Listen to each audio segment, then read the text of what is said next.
Can you tell us what you're listening to? Music. What music? Michael Jackson. What song? Billie Jean, actually. She was more like a beauty queen from a movie scene. I sure don't mind, but IDGF by Dua Lipa. you say I'm sorry, but it's too late now. So save it, get gone, shut up. Jeremy. What song? Alors on danse. Jour de la veille, alors on sort pour oublier tous les problèmes. Alors on danse. Alors on danse. Nicki Minaj. What song? Roman Holiday. You tight, you suck it light. You don't want a round three, you done suffer twice. Worship the queen and your mic a pass. Keep it real, these bitches couldn't wipe my ass. Technomatic. Bristol.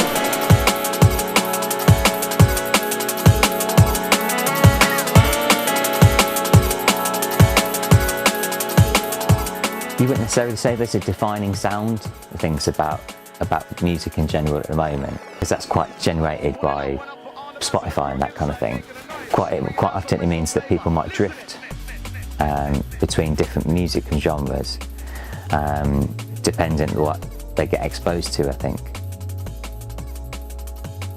Yeah, I mean, I think if you looked at the UK of streams from alternative rock music and maybe dance and DJ music, and Europe, Germany for example, it would be a lot less alternative rock. But all in all, it's definitely rock music still, which is quite surprising for many people, I think. People tend to listen to quite more eclectic ranges of music now. When you were at school or university and growing up, sort of thing, people tended to be a bit more like aligned to one particular thing. So you'd be like, you know, a raver or an indie kid or a grebo or a goth or something like that. And people would tend to be quite aligned with that, both in terms of musically and, I suppose, fashion and lifestyle and things like that. Certainly as I was growing up in the 60s, you were either a Stones fan or a Beatles fan, and you couldn't be both. But to my mind, both the Beatles and the Stones did good music. To my parents, it was both. They were both just making loud noise. But there you go.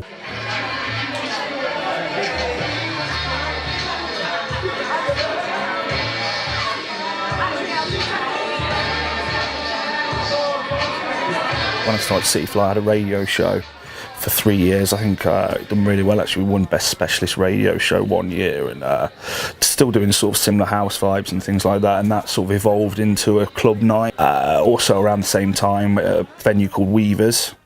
We were sort of went straight into the deep end. I'd never put on any nights before, and we booked Inland Nights, who I'm still quite a big fan of actually, and we sort of got like 250, 300 people in there, and I was like, wow, this is actually working. And ever since we've done the City Fly Nights, which is we've done all over the world actually, and we've got like residencies in Ibiza, Berlin now. We play like Dimensions festivals. We've got a record label which has done really well, and it's we still do the nights in Leicester and say around the world really. So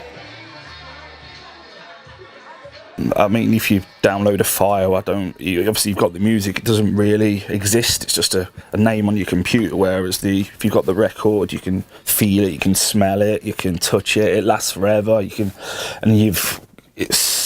got the art with it. It's just convenience that's sort of overtaken it maybe, but obviously vinyl is back in a big way at the moment. I think it's the best sales in records since the early 90s at the moment. So people's influencing about how they access music is completely different. In terms of that's quite often sort of like driven by, I suppose, computers rather than by tastemakers in some ways.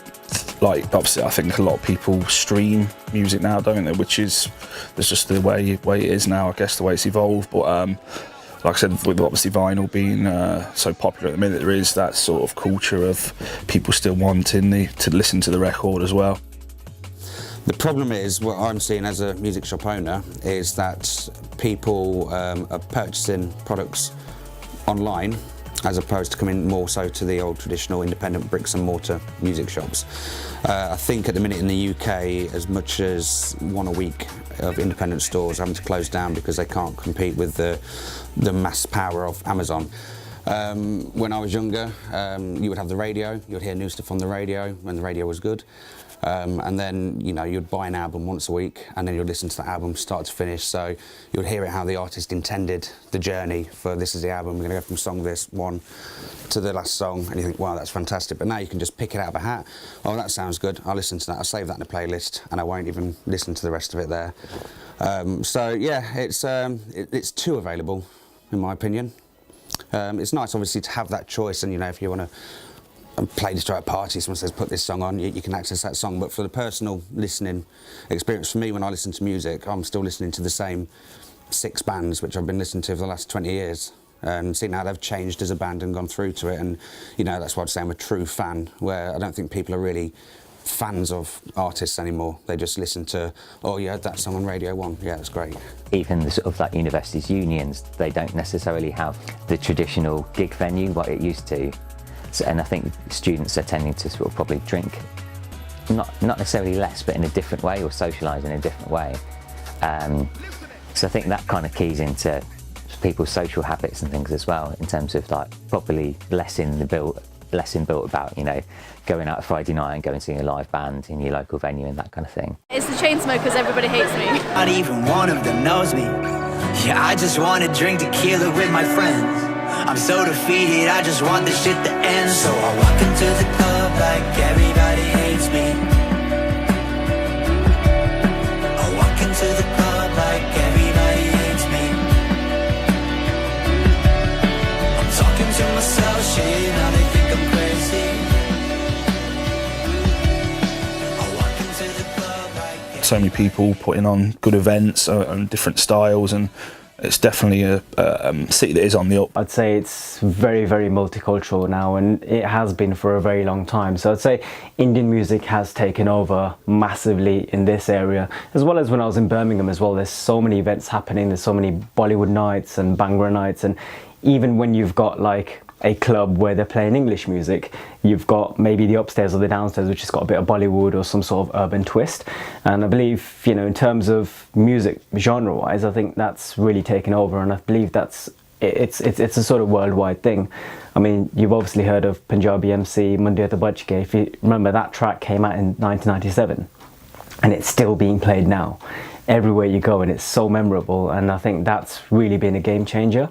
But I think English chart music is still something that's really, really big, and it's something that I personally follow. And being a DJ myself, you know, I do spin a lot of English tracks, but also mix a bit of Bollywood in there as well.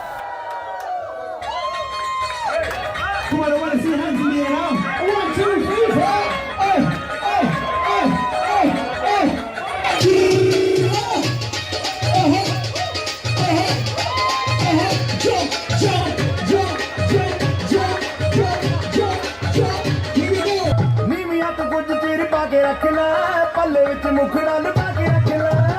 If you go anywhere on the Belgrave Road and the Melton Road, any shop you go into, I will guarantee you 100% that they'll be playing some sort of Asian music, Indian music, or they'll have a local radio station on. I used to actually be a part of a local radio station. I was there, my show was 1 p.m. till 3 p.m. every day, Monday to Friday, and my voice was in all of these radios. Every time I used to go in, they used to be like, oh, it's Kunal from this radio station, and they always have it. So I mean, it is unmissable. You know, there are certain parts of Leicester which are more westernized, who probably, you know, have something like Capital or something like that on, but Indian music, I mean, you can find it anywhere, absolutely anywhere. And I think looking at the twist of things, people are going back to old school. I think people are remixing a lot, so there's a lot of remixes. I mean, even in Bollywood, they're going back to the 60s, 70s and 80s kind of music. There's so many songs that are now in new Bollywood movies that they've remixed with the original vocals, obviously, but just adding more beats or techno beats or some house beats into a newer style.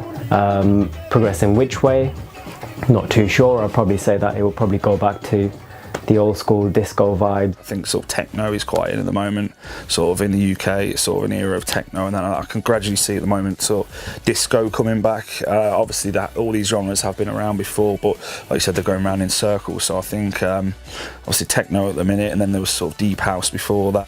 People have always been very supportive of new music in Leicester, which I think probably comes from the fact that we don't have like a big arena, and we don't have that in the city. So grassroots level music, people have always been very supportive of, because that's what's the easiest to access in the city. In terms of patterns of what people listen to, I'm not too sure. I suppose people's tastes develop as they grow up.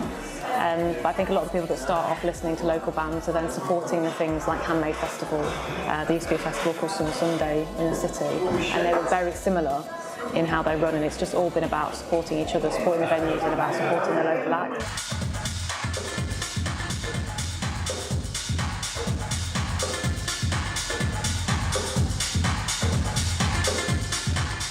It was one band. It was Radiohead, which really got me into music because, like they adapted their sound from like rock to electronic, and so when I was younger, I was just listening to more rock music.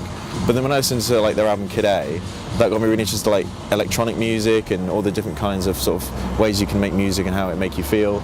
I'm just listening to rap music. What song?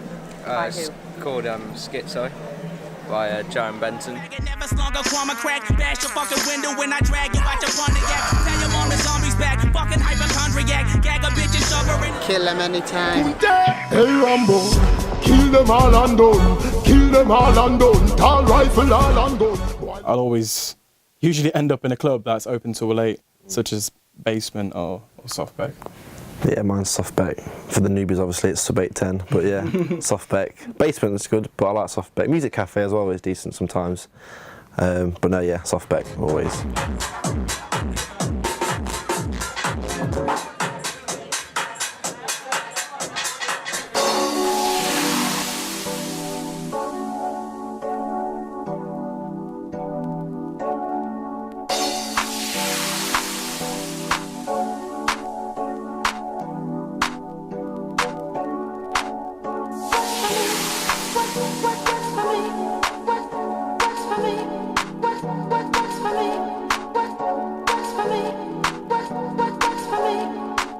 What is quite interesting is that on the flip side, that here in Leicester, I've certainly found in the time I've been here, the live scene actually in the city, kind of the strongest it's been for quite a long time. So I had friends who were travellers, so I started going to parties on sites in quarries with the sound systems, and a few hundred people would turn up and there'd be a load of people with buses and sound system with a tarp over it. So I was doing that, that's where I was going at.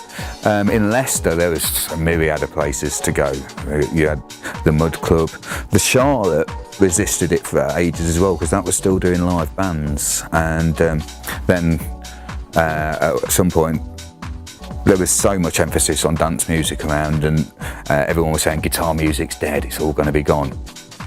The Charlotte had to sort of capitulate, and instead of having a bar at the front and the venue at the back, had to knock itself all the way through so they could accommodate a load of sweaty people jumping around off their heads. It's changed very, very quickly, I think, as well, isn't it? Because I suppose like popular music in general in the UK, I suppose, kind of exploded in the 1960s, isn't it? Here in BBC Radio Leicester, the other day they were playing a beautiful Beatles song, and yet back in the 1960s some of their music was banned. Oh, can't play Beatles music, good heavens. But now here we are in 2018, and it's an absolute, and it has become a classic.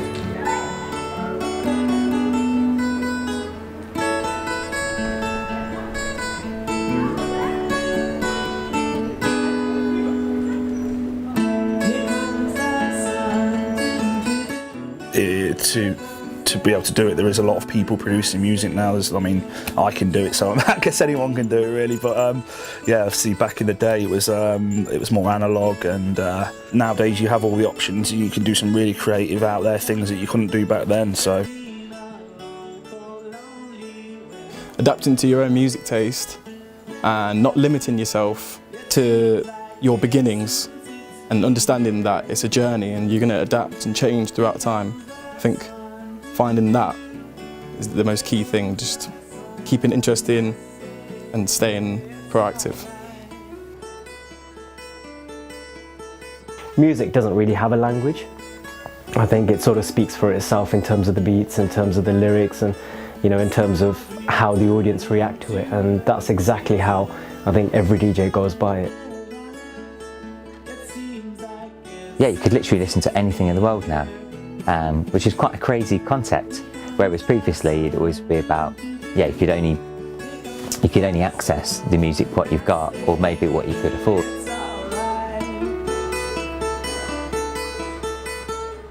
For someone who's a teenager today, I like to think that music is just as important as it's always been. It's more available, it's more taken for granted, but it's equally as important.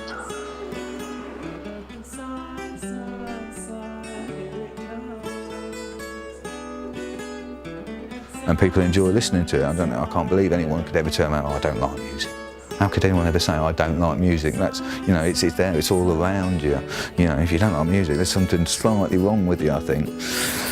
Yeah. But yeah, no, music will always be there. People will want to make it, and people will want to consume it. So I don't think we've got anything to worry about there. Plenty of other things to worry about, rather than music disappearing.